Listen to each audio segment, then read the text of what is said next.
proves we can't ever really know what's going on.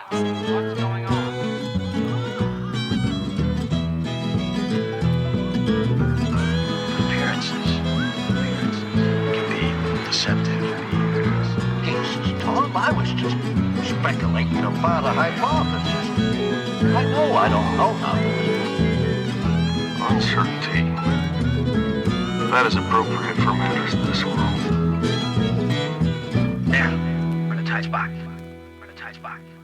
Hello, welcome to Framework. We are talking about the Coens again. We being myself, Al Schwartz, and with me as usual, John Bernard. Hey, it's me. And returning for, I don't know, what is this, like the fifth time or so back maybe?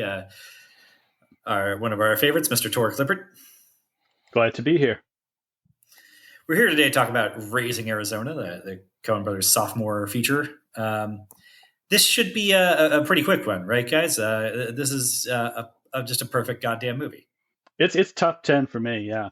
Yeah, I think I might have it in top 10 as well. Like I'm talking all movies, you know? Mm-hmm. It's that fucking good.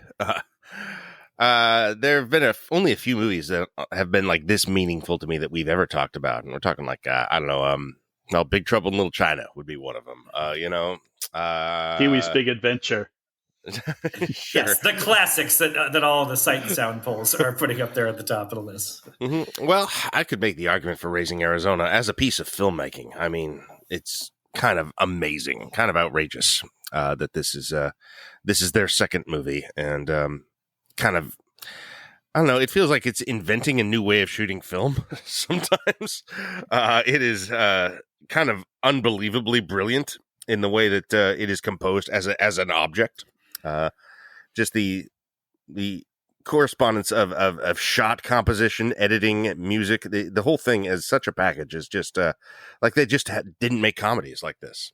It should probably be said that for all of that filmmaking verve and you know, you're building it up so immensely, this is a Looney Tunes cartoon in live action. Yeah, it's incredible. Like it's not Citizen Kane in tone, you know. That's what's so incredible about it. It has a lot in common with what their friend Sam Raimi was doing over with Evil Dead. And there's a lot of shared talent. And I think a lot of that same dynamism and a lot of that comic sensibility. Raimi wanted to do musical comedies. He wanted to do Three Stooges, and that's why that stuff always ends up in his movies. It's got the Evil Dead shot of, you know, the going over the Arizona household and like over their car and up the ladder and into Florence, Arizona's screaming mouth when she finds the baby missing. Mm-hmm. Yeah.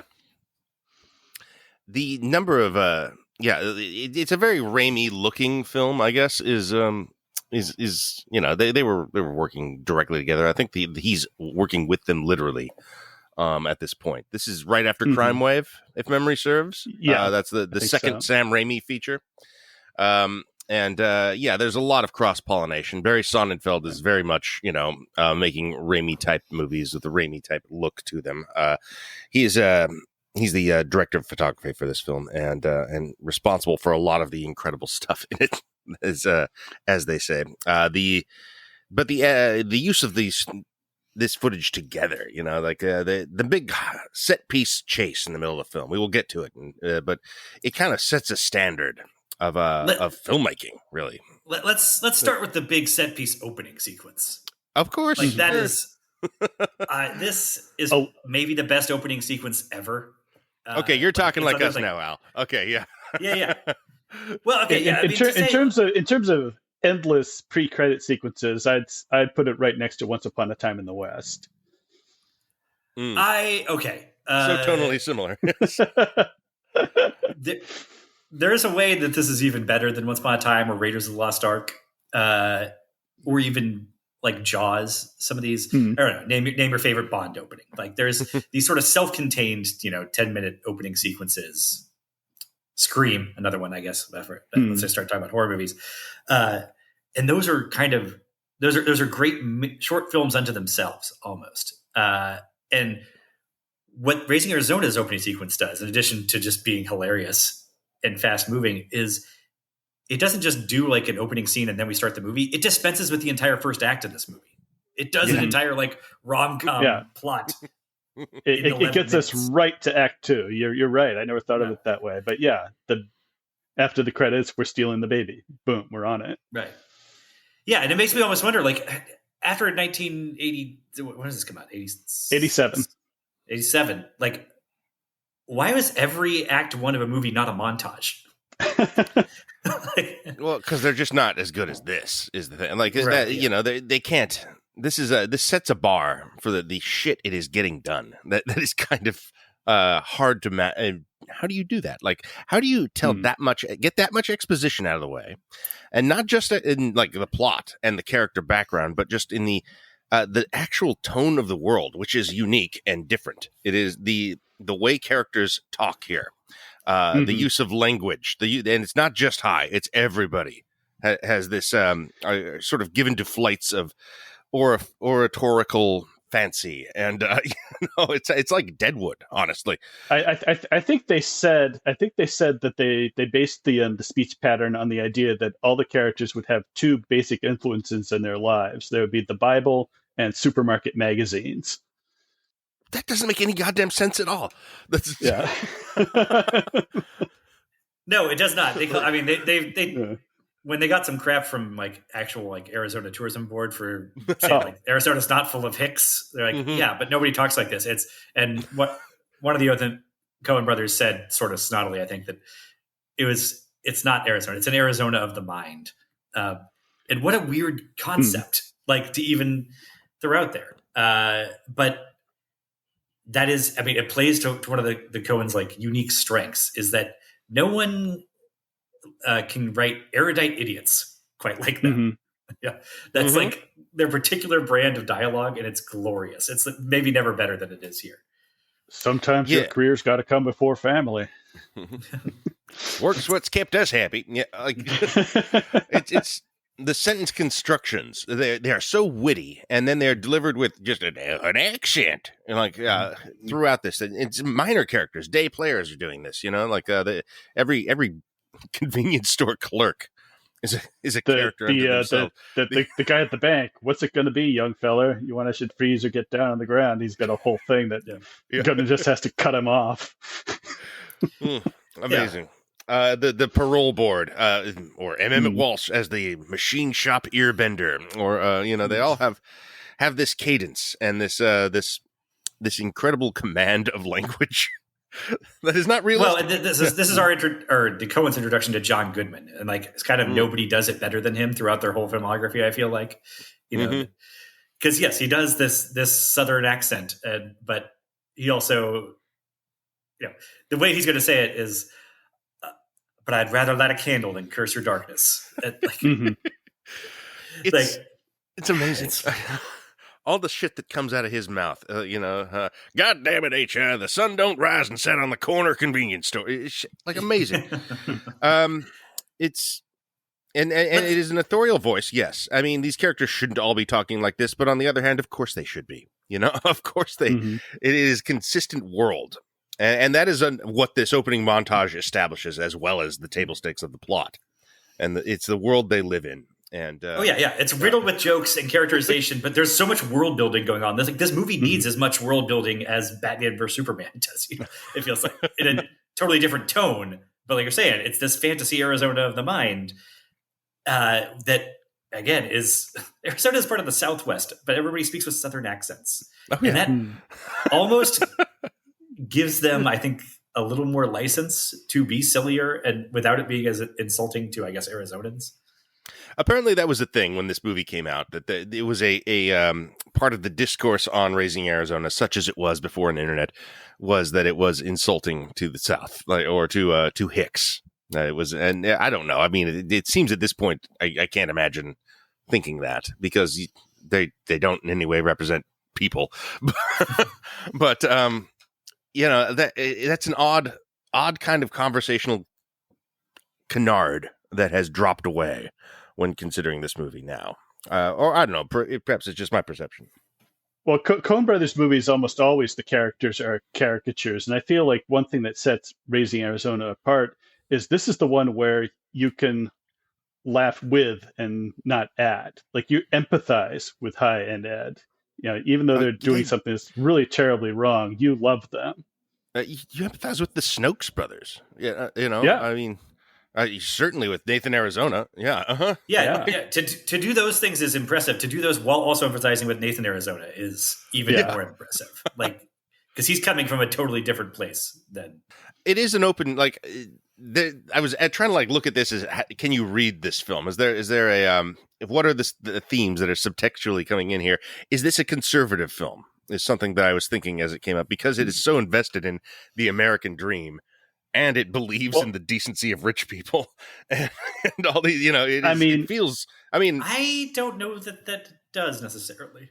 I don't think. No? I mean, it's about people. It's about people striving for that ideal of the American dream, and just not being qualified for it, just not being cut out for it, and I think a big thing is adulting. It's about being mature and being a grown up, and you have the Snokes brothers who weren't ready to come out into the world and go back into the hole they came from, that whole birth canal image. And then you have Trey Wilson was only 38. He died at 40, but he seems just so much more mature than everybody else. Such a shame. This is such an incredible performance. I mean, maybe we should circle back to Nathan Arizona. We'll get to him. Because I want to get to the. I do want to talk about the opening sequence a little bit more, or at least Yes. Before we move on from the montage, invented Southern patois. Are we going to yodel when we get to the end of this segment? I do. I want to talk. Yes, I want to talk about yodeling. Mm-hmm. That's what I want to talk about next, because I think that the music fits with the invented Southern patois in an interesting way, because it's so key to making. I mean. To the tone of this film and to the pacing of that opening montage that keeps it moving and gets through that entire first act in 10 minutes. The banjo. The banjo. It's beyond perfection. But it's in the way that the elevated Southern patois doesn't fit with the Arizona accent, like whatever the Arizona accent actually is, like at all. The score is this bluegrass yodeling thing, which neither bluegrass nor yodeling really are associated with the Southwest. And yet it tells you exactly what this movie is and what this environment is. Like Carter Burwell, the brilliant composer that works with the Coen brothers from here on out, talked about how like it's the key for this music was to let you know that there wasn't any real danger in this world. That even when people are firing shotguns at each other, no one's actually going to be hurt. That's a good point. That's interesting. That's really cool. I mean, you can definitely feel that in the action scenes. Like the big one in the middle is set to this central yodeling theme with the banjo, and it as a result does not feel dangerous for sure. Even as guns are going off and all sorts of shit's going down. There is, I don't know, the Appalachian murder ballad that is a sort of a running motif. Something feels at peril during that, but that's paired with the biker of the apocalypse. God, there's so much to talk about in this film. Yeah. Okay. Well, we'll get to the biker as well in time. We got biker. Coming. Right. I think we need to do a quick straw poll, though. What's the best gag in the opening sequence? Is it we ate sand? Or sometimes I get the menstrual cramps real hard. Just Nathan Arizona's whole thing of like, if you can find a lower price, my name ain't Nathan Arizona, and we find out later that it isn't. Or when he busts in to propose to Ed in the like mugshot room, he stops and goes, "Howdy, Kurt." That's amazing. I don't know, the just the rejoinder, the Snokes brothers that we already said there. Sometimes your work's got to come first. Amazing. The bit where High is in his bunk thinking about Ed, and as he dozes off, his head turns to the right, and there's a flash. Oh yeah, that's great. I also love that their wedding parties. It's split between. It's all uniformed cops on her side, and everybody on High's side is wearing his like different colors of his Hawaiian shirt and pants. It's like it's a uniform for petty criminals in Arizona. Amazing. And okay then. Yeah, yes. Oh, yeah. The parole board stuff. I love the parole board is so great. You wouldn't lie to us, would you, High? All the Those are accents. That word is called recidivism. Yeah. Repeat offender. No, sir, that's a boneheaded word. No, and how they end everything with "okay then," and then the reverend, instead of pronouncing the man and wife, just says "okay then." It's perfect. There's littler stuff too that I love there. When they get their starter home in suburban Tempe, as he calls it, which appears to just be the middle of the desert, just nowhere out. There's no suburb here. There's no other trailers even in sight. But his like domestic activity is just to like water the barren dirt with a hose. Symbolism there. Yes. That's amazing. Well, it's a fine moment that sort of speaks for the film, though, because isn't that like it is everything is like works as symbolism and Looney Tunes absurdity at the same time. It's every bit of this. Are we only in Arizona because of Roadrunner cartoons? Is that the connection? It's in Arizona. The mind, I think, is a good way of putting it. It is sort of just enchanted with the mystique of the American South, but not entirely the Southwest. It's just sort of. Well, would you watch a movie called Raising Delaware? Oh, good. No, it's and the visual of just the Arizona deserts feels like crucial to the identity of the film. Yeah, the other tag I love in the opening actually is Ed just barreling back through the desert to the trailer with not a car or person in sight, but running the sirens and sobbing at the top of her lungs. Barren.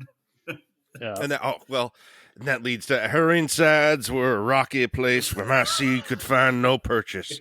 Amazing. Every line is just incredible in that sequence. And maybe we should talk about Holly Hunter Holly Hunter and Nick Cage. Neither ever better, in my opinion. Well, shit, right? At the end of the day, these cartoon characters that they're playing in this, both of them are in their 20s when making this, and they are movie stars. Cage was 23. What the Cage fuck? was 23, and he did Moonstruck the same year.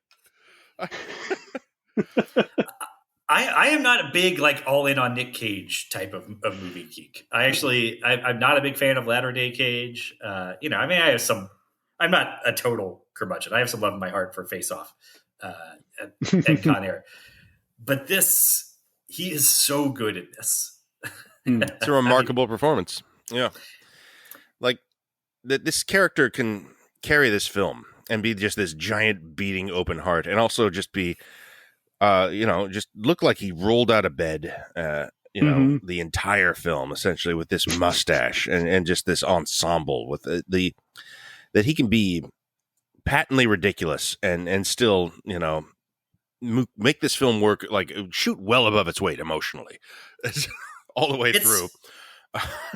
We mentioned Looney Tunes. I don't think we're not just like making that up ourselves like that. No, I think Looney Tunes was the Woody Woodpecker style tattoo. The thrush is one thing. The thrush muffler mascot.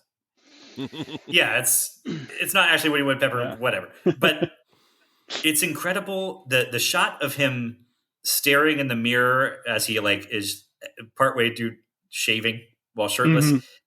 Somehow in that shot they make him look so much like Wile E. Coyote. It's like right after he's gotten blown up. Yeah. It's just right before his ear drops off.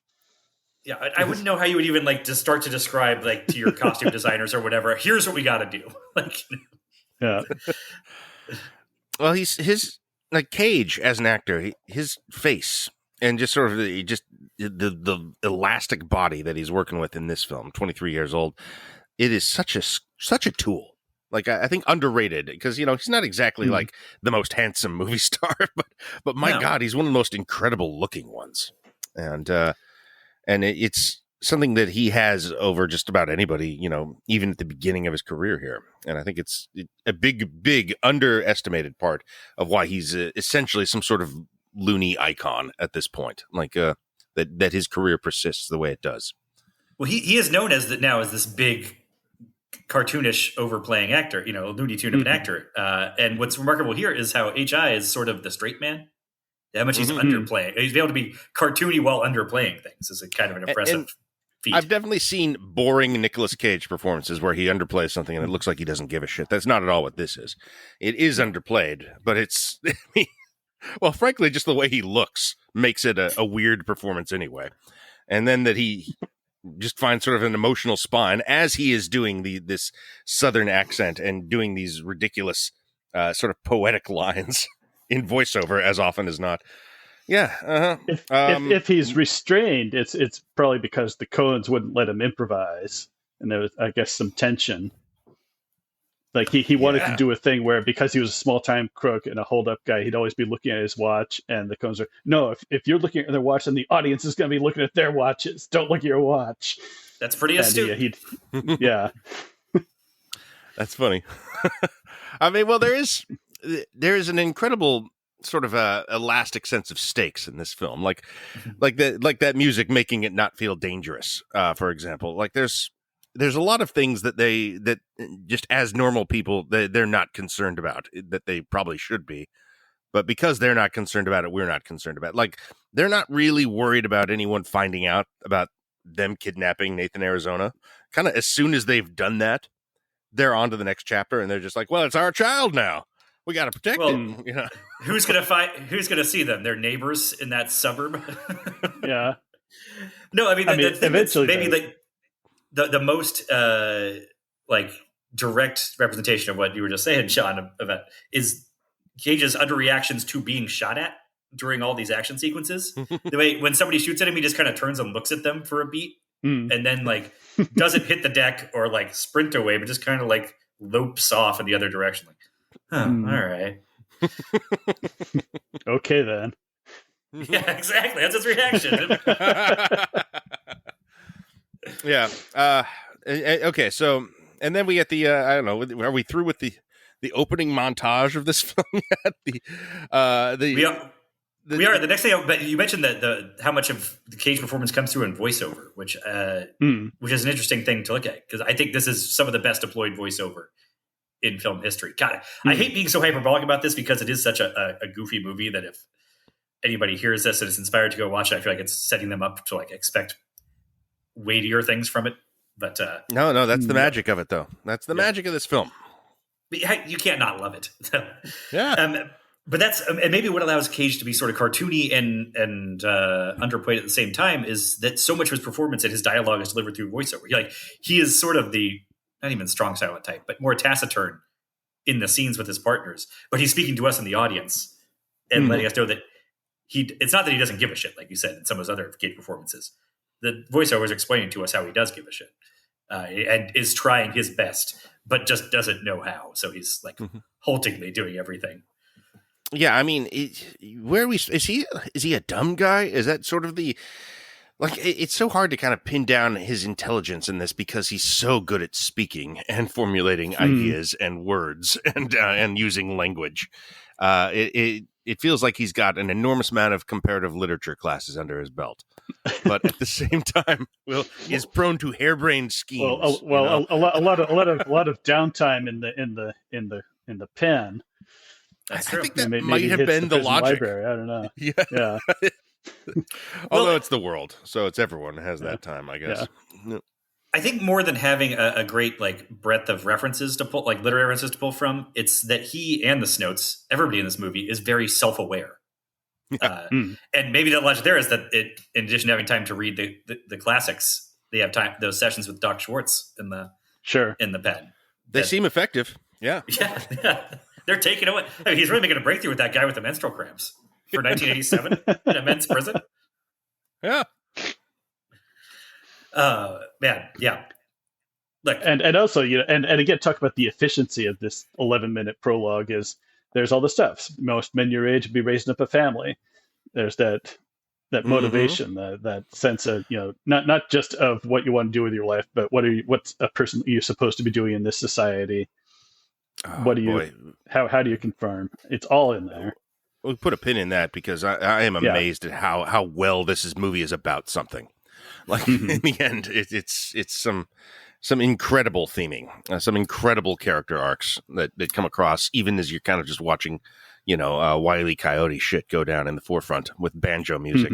And it is about something. I mean, at one time it is pretty much at odds with my sort of overarching theory of the Coen brothers I laid out in the last episode. Like immediately, this one is the one that is hardest to connect to that. But okay, putting that aside, you're right. It's about things. It's amazing how much like the offhand references to Reagan in the opening. That's some bitch Reagan. But then he Reagan immediately was softens still in that. the White House at the time. Yeah. Yeah. But then he immediately softens that and says, I don't know, maybe his advisors are confused. And They say he's a good man. there's the pictures of Barry Goldwater on the parole board wall and the reference to Lawrence Spivey giving them the idea to rob the bank in prison is like that. I've seen I've heard a couple film scholars give takes on this that I feel like lean into a little too much of how this is all about Reagan America, but it is those offhand references put it in that context, and also I think going back to what John said earlier about how is this kind of a weirdly conservative film, I think it makes it more of a piss take of that whole conservative idea, like how of that idea of family is pretty harder to live up to than Reagan or Lawrence Spivey would have you believe. It is that, but it's also kind of it believes in the that it is kind of the pursuit of happiness, essentially. Mm-hmm. Like that's what the film is ultimately. It's with life and liberty in the balance. It is about the pursuit of happiness, and what could be more American than that? Okay, so this is pretentious stuff, but it is there in the film. This is it's just dealing with stuff that is in sort of the air of the 1980s, and asking questions. I feel like that you do start to ask when you're becoming an adult, a bit older than Nicolas Cage was at this time. As you are building your life, like how much of this is a social construct, how much of this is what I truly want, what the answer to my hopes and dreams. And it's just about those things. While it is being a madcap caper. And so, yes, it's just, I mean, to some extent, it's just make your movie about something and it will work better. It's the way South Park, structures an episode. It's just, if it is literally about a thing, it doesn't matter what, you have a story then. But they kind of nail that story. And if it's about one thing, then it allows you to define the characters really well and really easily because they all have different perspectives on that one thing. That's probably one of the things South Park's best at. Right. Nathan's a new father. The bounty hunter was sold in his own childhood, and everybody's the Struck brothers want to be part of something, they don't know how. And Ed and HI want the sort of domestic life and brood that Glenn and Dot are like take for granted and don't appreciate. Right. Yeah. What a film. All right. Okay. So I guess let's talk a little bit about Holly Hunter and the Ed character. Okay. Because what an incredible performance. She is so funny. And it would be so easy for this to fall into like being a shrew that the audience dislikes. But they're not very if Holly Hunter's playing it. No, Holly Hunter brings a ton of charm to it that's going to make it hard to really turn on her. There's other little things that do, though, I think, that help like mitigate that she does not be. I mean, I don't know. I suppose, as I say, like you avoid the Skylar White stuff because she is the one who is putting him up. Like she's on board with the caper to begin with. She's not like raiding on that parade. It's kind of her idea. But you could also view that as orders him. She put him up to this. Yeah. But you could also that could turn around and be like, well, she's the cause of all these problems. Like he's just kind of being led around. He wasn't going to do this on his own. Blah blah blah. But I think having the voiceover where H.I. never wavers in his affections for Ed and never blames her for anything helps. And even like the way the notes present, like the Goodman is a little just kind of like just trying to stay on H.I.'s good side, but he's also like kind of careful not to actually badmouth her. The line he walks is kind of incredible. Like because he's doing like, who wears the pants here, H.I.? He's doing that sort of thing. Got you on kind of a short leash. Yeah. but he also is just like, he will never talk shit about her, you know. Right. like look, don't get me wrong, HI, a fine woman, but well, she needs a button down type, not you. The way he approaches it, it's what a line to walk. Yeah, best of both worlds in that character. Yeah. And I mean, of course, it's also just wonderful having her be a cop and him be a petty criminal. Just sort of the poles of domesticity and the wild rambunctiousness of youth are so clear and cartoonishly presented. And and just her being a mom, this is, the ugly cry after they kidnap the kid. There's, I love him so much.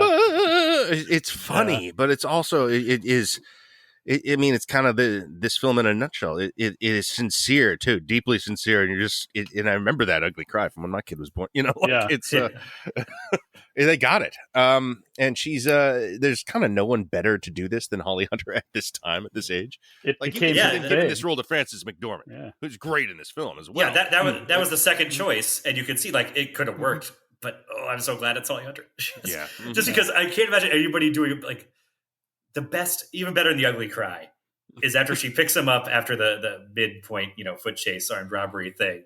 Yeah. We got a child now. Everything's changed. That's like maybe the one moment in the movie where she goes too far. Oh no, that's maybe the one. It's perfect. Yeah, it's the rolling eyes, maybe. She contort. Her mouth seems to grow to like 3 times its normal size as she goes changed. It's my, I don't know. I mean, look, yes, it is a lot, but this is a cartoon and it's it's perfect. I love it. And she's such a little, like, little 5'1" firecracker. The voice is so funny. She's got the funniest voice, and she's leaning into it here. She can disguise that accent a bit sometimes, but no need in this. It's great. And yeah, like she's just, I mean, there aren't many leading actresses that carry themselves with such character energy, like, I mean, Frances McDormand, I guess, is one. But she's like straight up a character actress. Holly Hunter is, she's, I don't know, kind of a unique actress in the history of Hollywood, really. Like, it's crazy that the piano exists in her as well as this.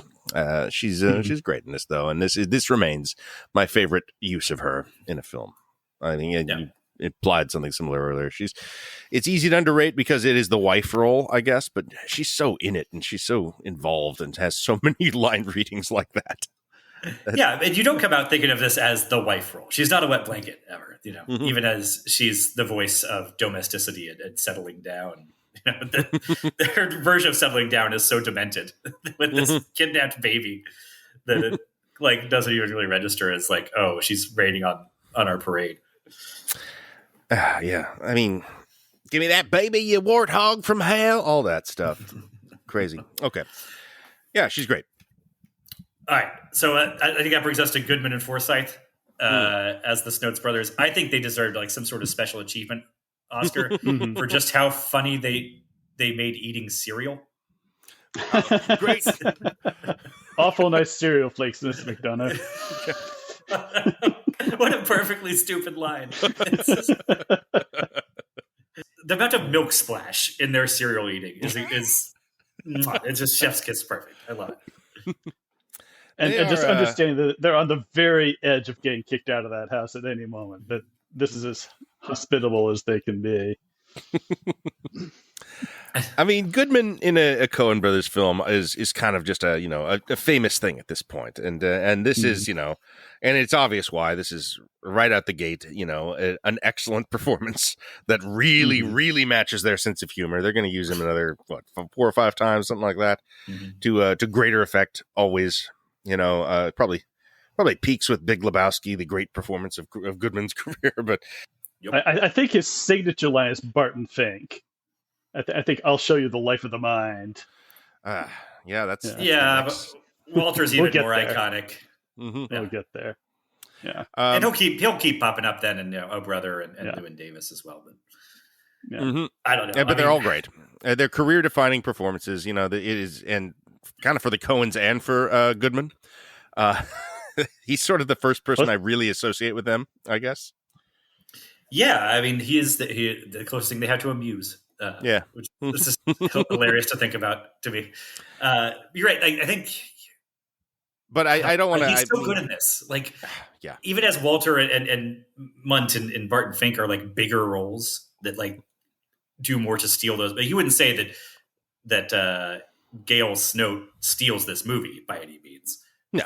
But he's just so goddamn perfect in what the movie calls for. It has him to do. Yeah, I don't know if anybody steals this movie. I think everybody gets what they deserve. I think everybody gets what they earned. Yeah, this is well weighted. I mean, the entire ensemble is genius. I think you got about 8 characters in the whole film, really. Every single one of them totally works. I mean, Glenn and Dot, they, within their limited time, they achieve everything they need to, so that they are. We know enough about Glenn. Yeah. We know enough about Glenn to get in pantomime what's going on in his last scene with the Polish cop. Yes. He's holding out his hands. I mean, yeah, man. Sam McMurray, what a great guy. Honorary, maybe not a first ballot Hall of Famer, but a pretty solid entry in the cinematic sleaze canon. Mm-hmm. And he's very proud in interviews to say he has the only improv in the movie. Just hit the deck, boy. That makes me laugh so goddamn hard because it's hit the deck. It's not think fast. He's not like catch this. Like there's some dads that here I'm throwing you some candy, but throwing it a little too hard because I don't know how to roughhouse properly. It is just I am inside this person's house and I am just hucking candy at my friend's walls. As to playing a dodgeball game with my kid. Just oh man. That sequence. He's one of the great 80s sleazes. This is probably the Everest peak for him as well. He plays this role a lot, in like Christmas Vacation, stuff like that. But yeah, I don't think he's ever got quite as much room to just dump 3-pointers from midcourt as he is allowed in Raising Arizona. Kind of true of everybody here. William Forsythe, before we move off the Snokes, I mean, what? Like, this guy is such a hard ass in movies like this. He's worked his whole life. He doesn't do roles like this. He plays like the bad guy in like a Howie Long action movie, or the third bad guy in The Rock, in a Michael Bay movie, right? Or the heavy in the season of a Boardwalk Empire. Yes, he's always doing that sort of thing. He's like a Tim Heidecker character in this. He looks a lot like him. Maybe that's all. Is why I thought of that. But yeah, putting him next to John Goodman, I think, makes a lot of that work. They have such chemistry. He's just so tiny next to John Goodman. Yeah, and he is like the supporting character next to Goodman, and he's not trying to compete with him. Like they have a great, it's obvious who's the older brother and the little brother and their little dynamic, and he's just perfectly modulated. I mean, the Coens just don't miss shit like that. And the movie even gives him a scene to do like the Anton Chigurh convenience store sequence. That is the wild thing about this. There is so much No Country for Old Men in this movie, which I guess the time to talk about that is when we get to Leonard Smalls, which we're not even there yet. We haven't talked about because I think we have to go through Nathan Arizona first to get to Smalls. Right. What an incredible performance! It buzzed me out that Trey Wilson died at 40. Like this is he would have been in so many Coen brother movies. You can tell. Yeah, he was going to be the gang boss that Albert Finney played in Miller's Crossing. Oh wow! Yeah. I had no idea. That's cool. Yeah, that was the idea. I mean, you wonder how that's like. That was probably not contracted, but was sort of maybe who they had in mind first was they were writing it. Yeah, and who knows if it would have panned out. But it's something you're going to say once the guy's dead. Makes sense, though. I see that right away. Yeah. Yeah. But you mentioned earlier, John, how this was about how like rich people are decent when you get down to it. What's I think interesting about this characterization is that actually when he's being a rich guy, he is a shit. And then it's only sort of in his final scene where he kind of stops being a rich guy and just like switches over to being a regular father and husband. That's the really surprising part. Yeah. If you expect the dadness to bring out a little softness in him, you don't necessarily know that there's a lot of love in that marriage. But that in a single line, he really sells that. And it's not so much like, oh, rich people are all right after all. It's sort of that he stops being the rich asshole there for that part. Well, I mean, he really stops. Like, he's not even calling the cops. Like, I don't know. I mean, yes. I mean, he's a hard ass. He's an alpha, you know. But even that scene with Leonard Smalls, I'm just like, you know, he calls him out. He's like, you know what? I think you're an evil man. I think they love this character too much. You know, I mean, he's a Foghorn Leghorn guy. You know, like he's very much a big broad cartoon character, but they love him. You know, that's the thing. Like, and he's in the movie also, just enough. Right. I mean, we don't see him again after the scene with Smalls until the scene at the end. Yeah. Yeah. If the movie was tracking the police and tracking his efforts to either get Smalls under control or find another way of finding, you know, that would be a different movie. But he's out of the picture for. He's not all bluster either. Like I mean, the way he like sort of you know, pushes the cops around in his house is funny, and that's actually another way. Yeah, another way the show is, or the movie, I mean, is not totally like conservative. Is that the authorities, the law enforcement, is portrayed as a joke, basically. It's true. Even this big blustery guy can just kind of shove them around and is more on the ball than the federal BI.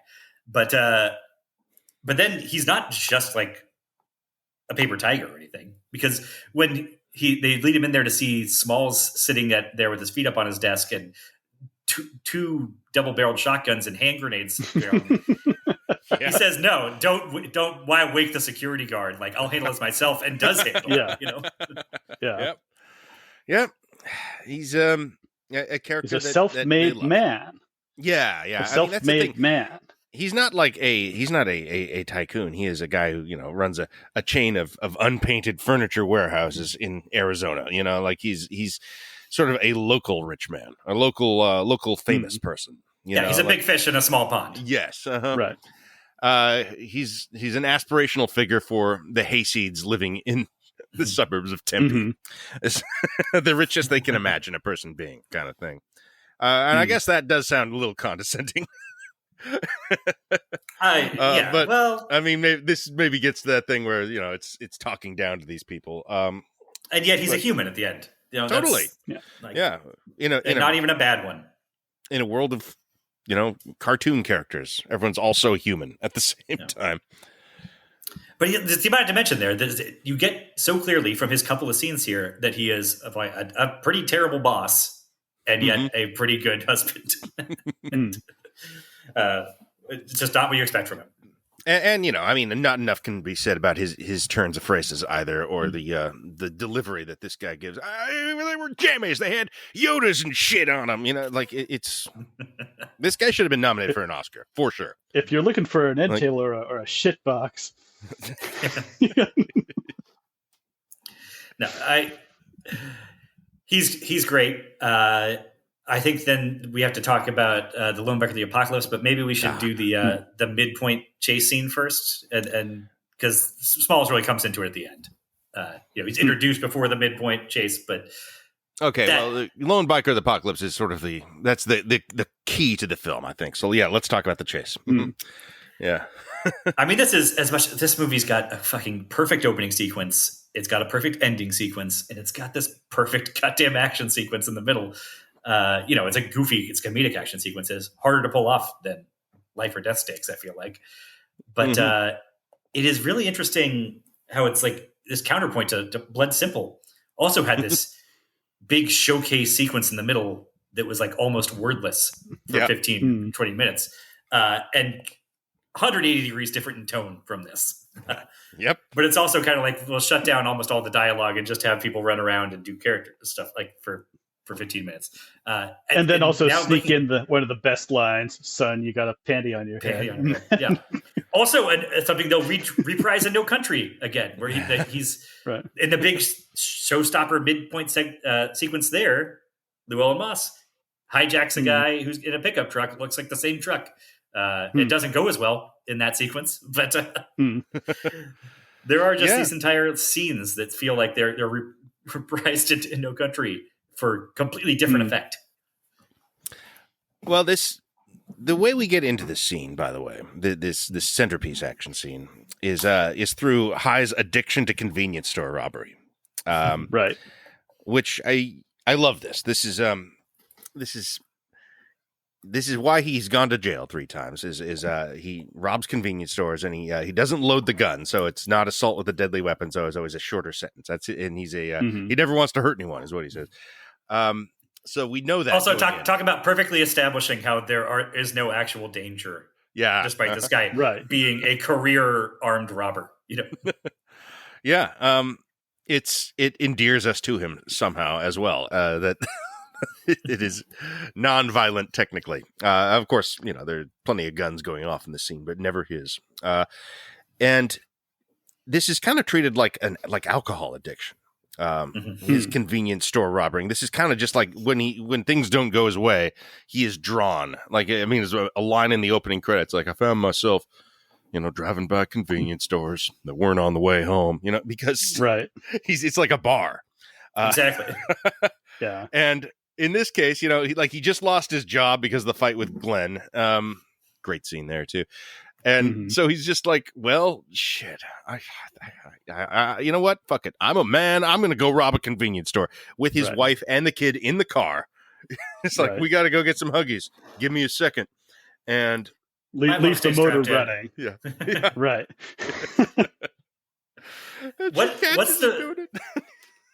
What's the best gag in this chase? Is it gotta be the dog? God. It's got to be the dog on the chain, and he leaps and gets caught into this bite inches from his nose. I think it's the cop getting blindsided by a late night lady shopper with her shopping cart. You want to talk about Keystone Cops? Being chased by the dogs. The cascading action, how the dogs get brought into it, is really amazing. That's great. And then bring it back to the store.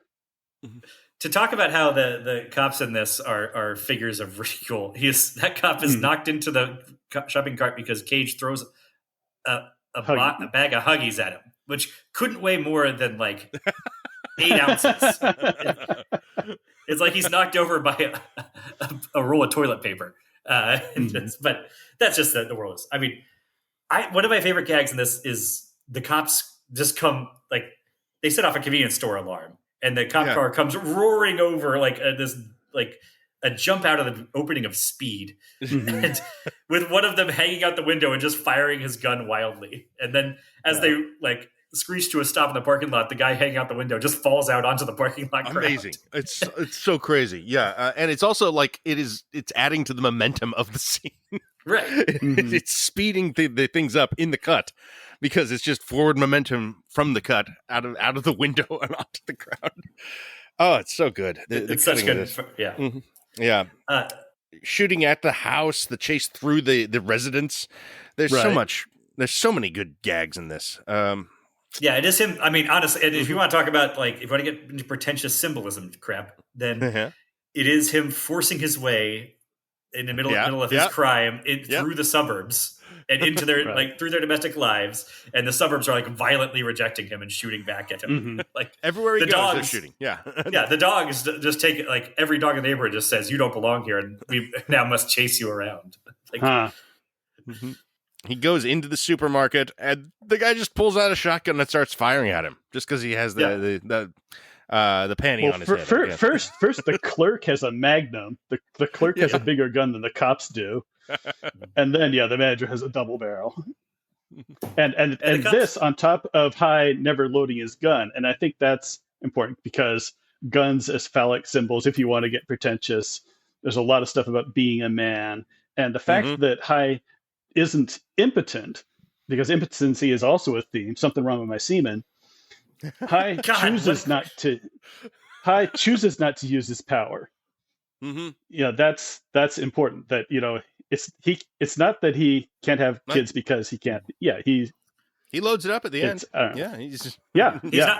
right. He's not shooting blanks. He just doesn't put any bullets in. Exactly. Yeah. God damn it! That I don't want to get like all the way looped back around to Glenn, but You want to see a doctor on account of something went wrong with my semen? Just the verve with which he shouts about how something went wrong with my semen to this guy who doesn't know very well. He just spins through it. Yeah. And then, of course, he's a swinger, as in to swing. That is a line that's stuck with me for decades now. I don't know why it cracks me up. So freaking quotable. Swing. Yeah. But I think actually my favorite part of the middle trace, sort of back there, is the Muzak version of the score that it shifts to when he runs into the second supermarket to steal. God damn, what a great little bit that is. It's very subtle, but it puts a smile on my face every time it happens. Mm-hmm. I also like him comparison shopping, that he's specifically going for Huggies. You see him past the Loves, you see him past the Pampers. He's got to grab the Huggies. It's totemic. Yeah. Okay. Yeah. Well, I mean, this is the best Raimi scene that Raimi didn't do, probably.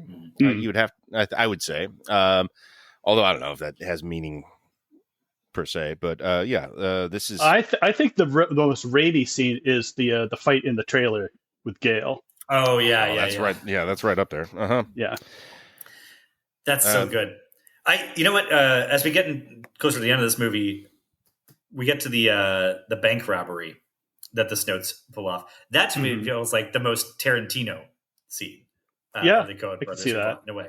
Like it's heightened up a little more cartoonish than it would be in a Tarantino movie, but the sort of like just bumbling crime stuff and telling people to freeze and get down at the same time is something that could be in a Tarantino movie. Mm-hmm. I mean, you can hear him talk about how much this movie means to him. I mean, it's no surprise. Yeah. There's a lot of people on YouTube, a lot of famous people talking about the influence of this movie. Tarantino, definitely one of them. The Simon Pegg and Edgar Wright as well. I mean, the Cornetto trilogy. It's this essentially. Yes, it's a slightly drier, more British version of this. But yeah, it's at the same like elevation of tone that they're going for. Exactly. Like Hot Fuzz is almost exactly like copying the playbook of this. But it's an hour longer, and this movie it's like. What the Cornetto trilogy, I think why it can't hold a candle to this in my book is because it is so much slower paced and doesn't have the energy that this does. Like this is up there, like a rare echelon of movies for me where it's just when I call this perfect. There's a distinction I make there between that doesn't mean it's the best movie ever. Like some movies that reach the highest highs that cinema can reach are not perfect. Like they're taking bigger swings. Perfection to me speaks to a lack of flaws more than it does to like really being the most moving, the most epic, the most whatever, things that tend to get noticed by the Academy and put at the top of credits list. Right. But this just, there is not a single bad scene. There's not a single slow scene in this movie. Like the pacing of this thing is insane. Like it's a ridiculous rocket sled of a film. I mean, it moves so fast. There may be no movie that I've seen the second half of more than this, because this was on HBO all the time and then Comedy Central all the time in the 90s. And there's few films that would be more appropriate to be, channel surfing. Okay, I'll watch the end of this.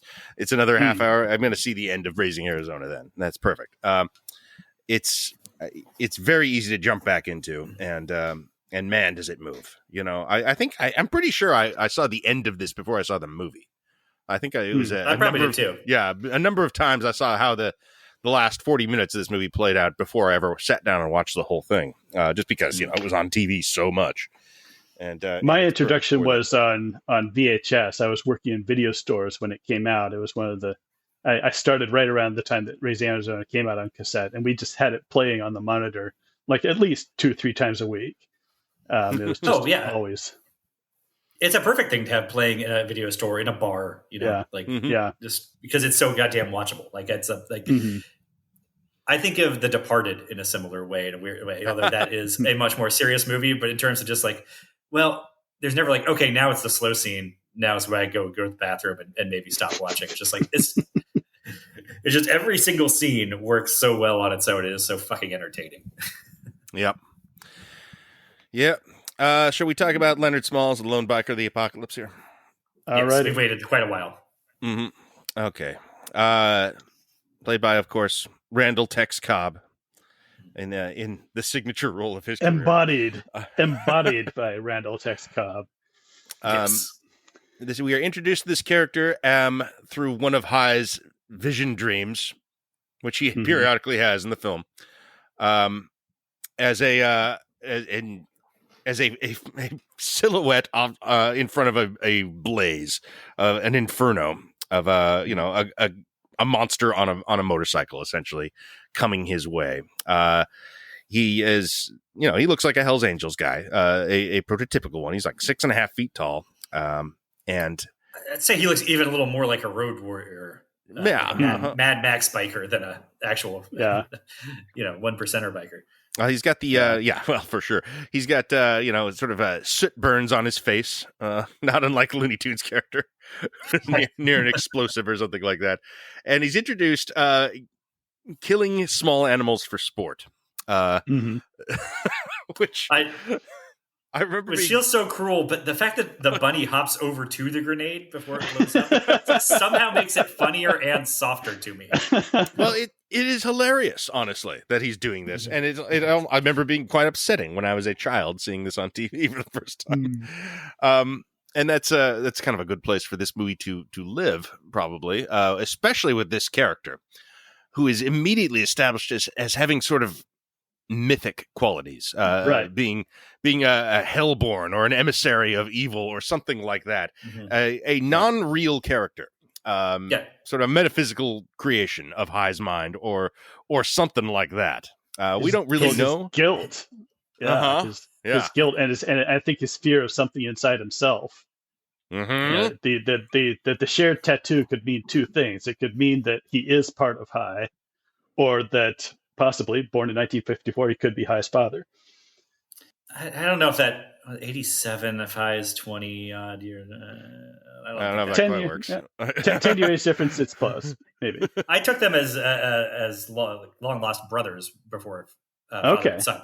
But that's the thing, is you're right. It is the way they have it both ways. This is the thing I think connects this in a weird way. This is such a different movie from Blood Simple.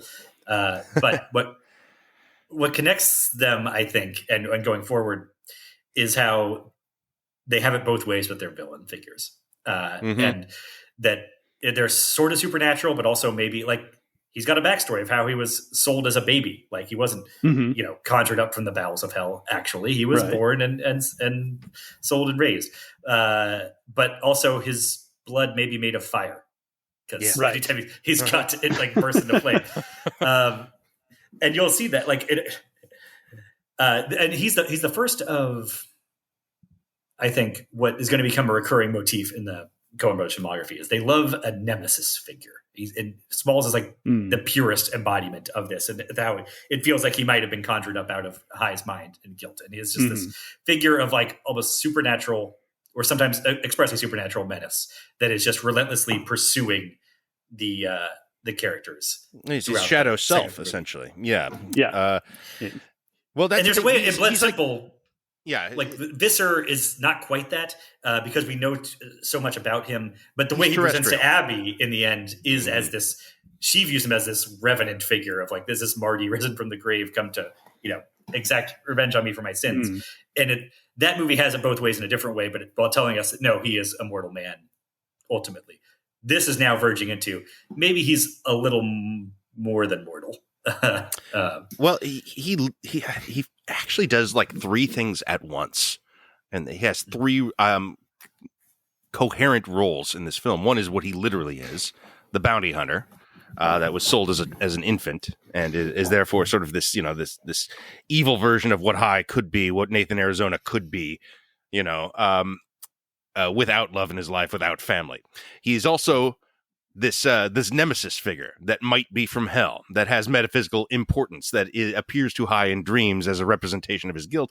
And then he is also the dark self of High. Yeah, the shadow the end self of his wild side. That's what I always took the tattoo to be, is that it's Hyde defeating his wild side and becoming a husband and father, or what he needs to be to do that and complete his arc and stop robbing convenience stores and, and settle down into domestic life. So he's doing all three of these things at once with incredible economy of storytelling. Like every single one of those tracks. It's crazy. Mm.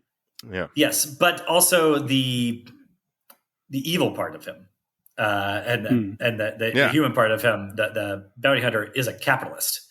Oh, very much he's so. there, right? Like a demon Whatever straight the out of market will hell. bear. Exactly. We'll talk about price. Fair price. A fair price. A demon straight out of hell would necessarily haggle over the difference between $25,000 and $50,000, or would he? Or store credit. Maybe that's just what he'd do. I don't know. Yeah. In the Reagan era, perhaps. Yeah. God, I love him. He's also the ultimate expression of terrifying masculinity. Just over the top. Like Hyde has to be less than that to be a good man. True. Yeah. That's interesting. Yeah. I mean, well, it is. It's the worst case scenario for Hyde, for the kid. If the kid falls out of the system, if he's ends up on the market, maybe he ends up exactly like Leonard Smalls, which is a demon without love in his life. He's the fury that would be, all that shit. Oh God. Well, and again, another way that it undermines the whole like conservative Americana aspect of it is Smalls presents a very clear distinction with the Snopes brothers and the difference between like crime and evil. Right? Like actual evil. Yeah, he's the only character that doesn't fall in love with Nathan Jr. Like everyone's kind of trying to possess Nathan Jr. in some way or another in this film. Every character. And rename him to be like, Gale Jr. or Glenn Jr. But they all kind of fall in love with the kid while they're doing it and sort of change for the better. I guess Glenn and Dot. No, not kind of. They entirely. But, I mean, Dot falls in love with him. Yeah. Leonard Smalls does not, pointedly. Right, no. Because he's evil. Because he's a dark figure, that is not capable of that. He's less than human as much as he's like more than superhuman. Yes. Oh, man. And just the visual of him throughout. I mean, every single thing they have him doing, breaking down, like normally you would just have him, open the bathroom door and find the pomade that the Snopes brothers left. In this, he busts it down with with the motorcycle. He drives his motorcycle into the door and it falls down, and that's him investigating the crime. It's an empty room. It's it is all heightened, It is all. I mean, he feels like a Looney Tunes character as well, just kind of one of the dark ones you don't see very often. Or I don't know, maybe that bull that Bugs Bunny went up against. Yeah. Or the he looks a little Yosemite Sam. Yeah, he does. He brings a little bit of actual danger. The only danger in the movie comes from him, and that's that things do. For as much as heightened as his presentation is, the movie becomes a little less cartoony in tone when he's on screen. Or a different kind. While still being funny. Because he is this sort of like, overt Luciferian figure. I mean, he's almost Bluto from Popeye. Yeah. But a real threat, a credible threat. Bluto as the nemesis. Yeah. Yeah. But he's also heightened because he's like lighting flowers on fire as he passes by. Yes. It's the hell follows behind him kind of thing, but in a silly way. It's amazing stuff. And then this is what makes all the themes of the film land too. This is what makes Hyde's giving up his wild side and becoming domestic feel like a really like emotionally resonant arc, is that you have this kind of representational figure goading him into it. And having all these kind of new avenues to what that means, with what could be for him, what could be for the kid. Is he going to disappear? He's the only character who can hurt people. Yeah. So everything lands because of him. He's the key to the film, I think. I mean, it would work without him, but it's what makes it excellent. Yeah. And it's almost the first and in some ways the best version of the Nemesis figure in the Coen filmography. You're going to hear the word Nemesis a lot more. Sorry. 15 episodes of this show. It's a thing they do. Yeah, it's great. One of the things I love that they do. But to close out here, we've got the goddamn perfect closing sequence of this movie. Oh, the last which 10 minutes. Really, it's almost unfair how much more like emotional resonance this ending sequence gives the movie than it like has earned up to that point. It's nuts. It is totally fair. They like it all came. It's all. There's no cheating involved. It's just like it's insane how moving I find the end of this movie that has been so deeply silly throughout. Yeah, it's kind of like watching the end of a somebody pitch a perfect game. It's you've seen it. You've watched 7 or 8 innings of kind of just like kind of incredible work. And there've been no missteps, nailing it. And then you get to the end, and it's just like, am I actually witnessing this? Are they pulling this off? I can't believe they're pulling this off. I weep openly at the end of this film now. I mean, me too. It's just where I've gotten it always to. gets me. Always gets me hard as any film, really. And part of that maybe is being a new father, but I don't know. I feel like I was kind of there before I was. I was surprised how much, because there's been a lot of movies that fatherhood has changed my perception too. I think the one that stands out most notably was Benjamin Button. Sort of in the opposite way, exact opposite way of this movie, where that was a movie I just was loathing the entire way. And then there's this incredibly manipulative scene where like a woman has to hold a baby Benjamin in her arms while it dies, and like, fuck you, that's not fair to do this to me. And this, I almost relate to it more as a child than a parent, maybe because that's how I first like saw it, right? But just I don't know, that whole both thing. at once now, yeah. Because you can be a child or a parent and wish that all parents were wise and loving and kind, like that yearning. It works both ways. Like you don't have to be a parent for that to hit you, but it does. And then it does this thing that I've also realized the Coens love to do now. Ends the very last line of their movie on a punchline. Yeah, like a full blown joke. And like Blood Simple kind of did that. Hudsucker Proxy is going to do that. This Maybe It's Utah is one of the best closing lines in movie history. Yeah. Also, another mind blowing, just No Country for Old Men is going to end in the exact same sequence. 2 completely different effects, but that's not a dream. The lead character, describing their dream and then ending on, and then I woke up, which is the same line as Maybe It Was Utah. Is that we see him wake up, but it just a completely different effect. These movies are such an incredible double feature. I'm now realizing. I mean, this film pairs really well with a lot of stuff they do. I feel a lot of this gets remixed to No Brother Where Art Thou as well. There's the sheriff figure there. Yeah, the sheriff is the closest figure maybe to the lone biker of the apocalypse. It's a lot of this. And the hair pomade. I think you probably get some okay thens in No Brother, if I recall. Yeah. You get some Holly Hunter. For sure, yeah. Indeed. I mean, it's in conversation with everything they do afterwards. Maybe I don't know.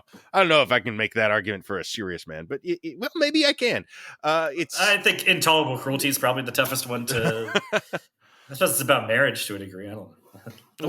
We'll see. That might be the hardest one to yeah. I mean, they made this one when they were just getting married and starting families, so it's their anxieties just writ large. Oh, wow.